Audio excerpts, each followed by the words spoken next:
ومن الناس من يتخذ من دون الله أندادا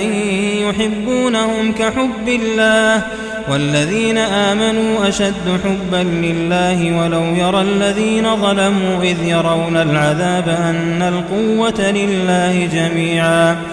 أن القوة لله جميعا وأن الله شديد العذاب إذ تبرأ الذين اتبعوا من الذين اتبعوا ورأوا العذاب وتقطعت بهم الأسباب وقال الذين اتبعوا لو أن لنا كرة فنتبرأ منهم كما تبرأوا منا كذلك يريهم الله أعمالهم حسرات عليهم وما هم بخارجين من النار يا أيها الناس كلوا مما في الأرض حلالا طيبا ولا تتبعوا خطوات الشيطان إنه لكم عدو مبين إنما يأمركم بالسوء والفحشاء وأن تقولوا على الله ما لا تعلمون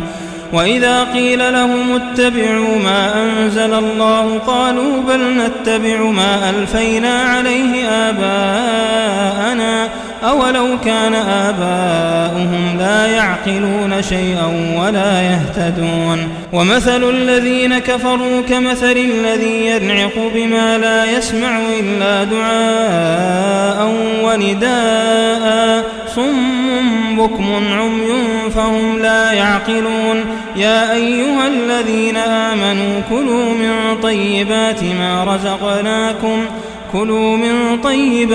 ما رزقناكم واشكروا لله إن كنتم إياه تعبدون إنما حرم عليكم الميتة والدم ولحم الخنزير وما أهل به لغير الله فمن اضطر غير باغ ولا عاد فلا إثم عليه إن الله غفور رحيم إن الذين يكتمون ما أنزل الله من الكتاب ويشترون به ثمنا قليلا أولئك ما يأكلون في بطونهم إلا النار